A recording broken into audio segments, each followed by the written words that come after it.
Recently I've gotten asked what's my favorite horror manga of all time, and the answer always seems to flip back and forth over the years, but PTSD Radio means a lot to me personally. So when I asked you guys to vote on the next video, I'm happy to hear that I got to talk about another Masaaki Nakayama project. What this video though is going to be very different, as I can't do a storytelling format with this specific series.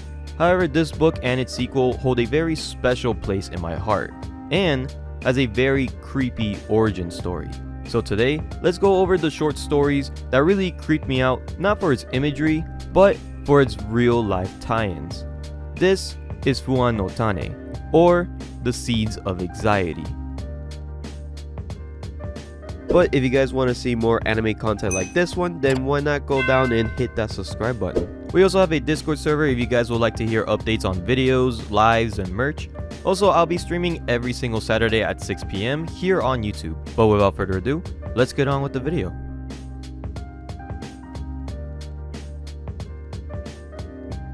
The Seeds of Anxiety series was released in 2004 and ran over for 2 years, until 2007 when Masaaki released The Seeds of Anxiety Plus. The book is an anthology series with every chapter being a short horror story around 2 to 8 pages long. Each chapter is short, surreal, and holds a lot of nightmarish imagery that would make most readers very uncomfortable.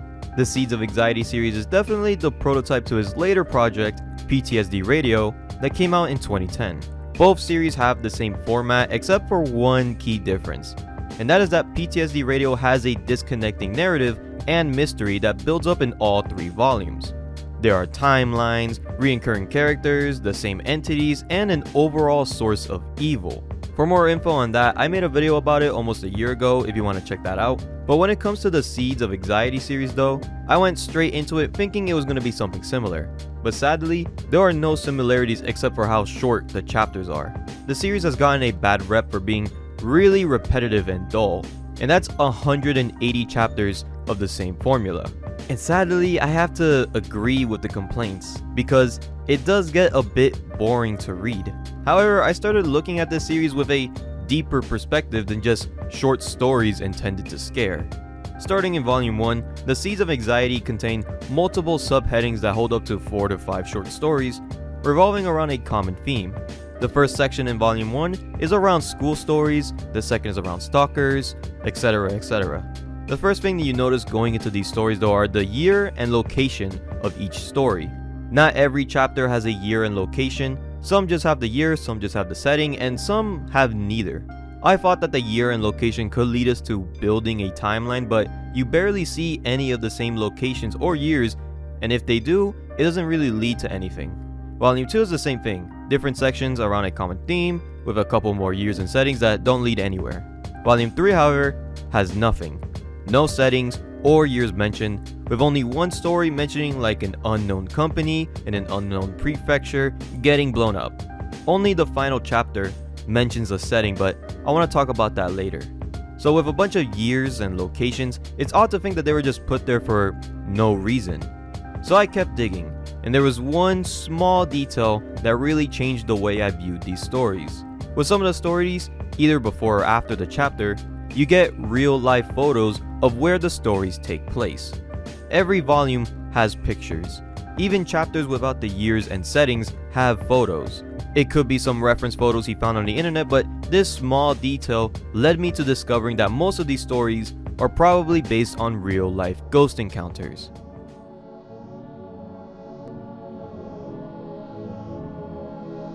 Now I understand that it may sound a bit crazy to think that all of these chapters are based on real stories. I mean, there's no way that Masaaki knows hundreds of people that have had strange encounters before. Me personally, I know a couple people that have had weird ghost stories, but whether it's true or not, it's still really creepy to think about. According to an article from the BBC News, in recent surveys, as many as 3/4 of Americans believe in the paranormal, and nearly 1 in 5 people have claimed to have seen a ghost. So it's not far-fetched to think that Masaaki could get ghost stories, but how do we know if it's actual people telling these stories? First off, the setting of these chapters are real places that you can find in Japan.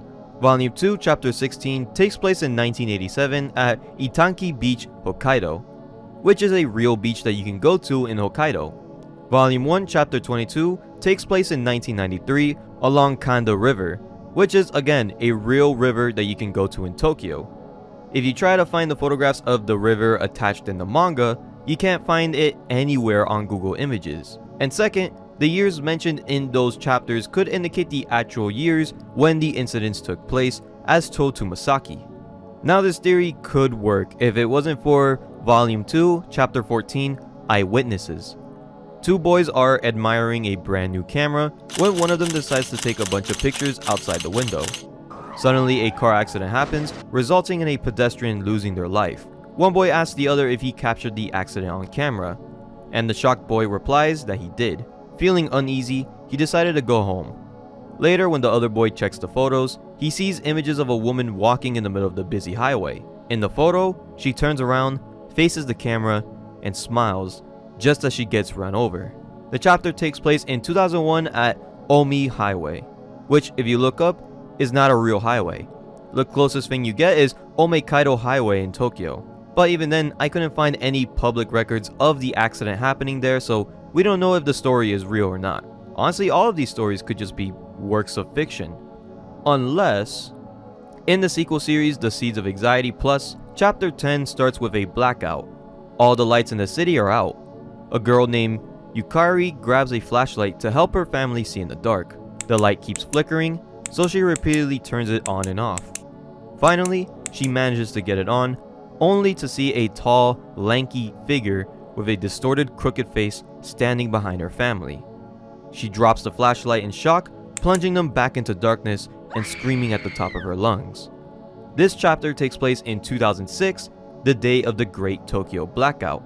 In August 14 in 2006, a crane took out a couple of power lines in the Kyoto River, leaving more than 1 million homes in the Tokyo area without any electricity.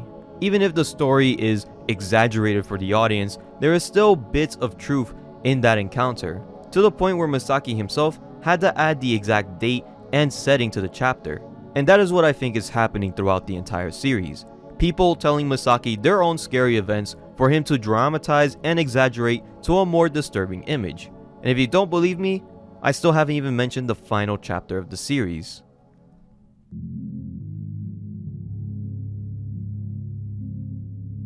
Masaaki Nakayama is well known in the public for not his projects, but due to the fact that he had to stop working on PTSD Radio because he was being haunted. I mentioned it in my PTSD video, but to summarize, while Masaaki was working on the 3 volumes of PTSD Radio, he rented out an office space for him and his team in Sapporo, Hokkaido. He spots at the top of the closet a wrapped up package with a piece of a broken home shrine inside. He tried to ignore it, but then strange things started happening around the office.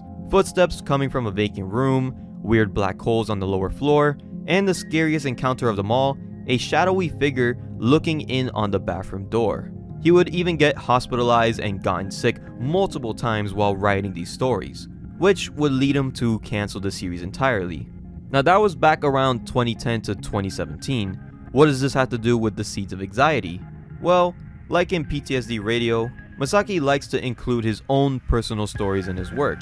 A good amount of the stories in both series take place in Hokkaido, which is the prefecture that Masaaki was raised in, so it's possible that those stories were from childhood friends, families, and even neighbors. Chapter 89 of the Plus series is a creepy story about his own uncle meeting a mysterious girl walking towards him on an empty road.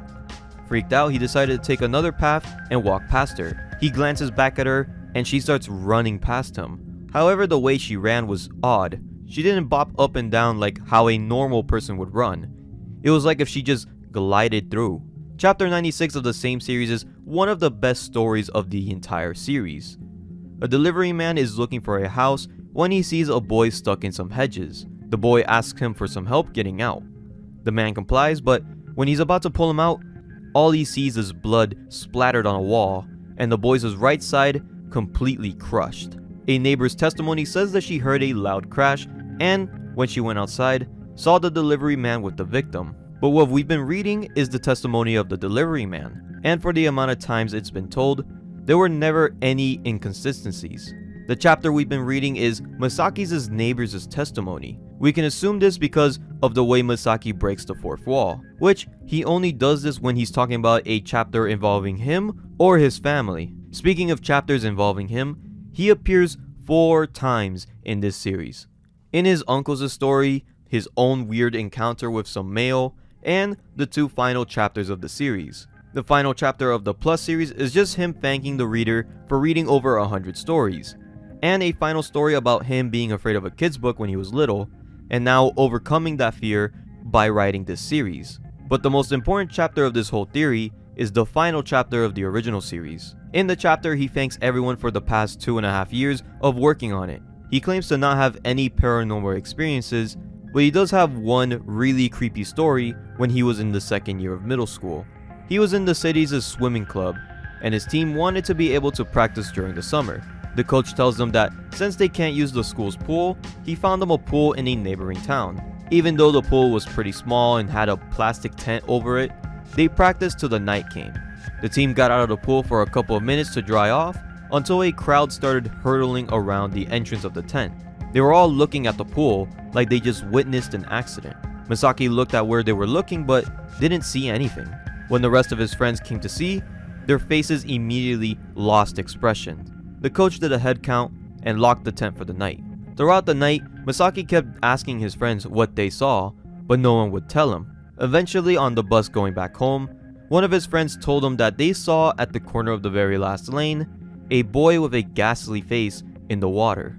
Masaaki then says that he doesn't know where these stories come from, and thanks a number of people for sharing their stories, asking whether it's true or not to judge them for ourselves. Masaaki basically just confirmed this theory himself. Obviously, a lot of things he writes are fiction and exaggerated, but honestly, this theory gave me a whole new perspective on how I view this series. The Seeds of Anxiety series offers a unique and chilling look into the world of horror through Masaaki Nakayama's lens. A lot of fans find it dull and repetitive, and I thought so too.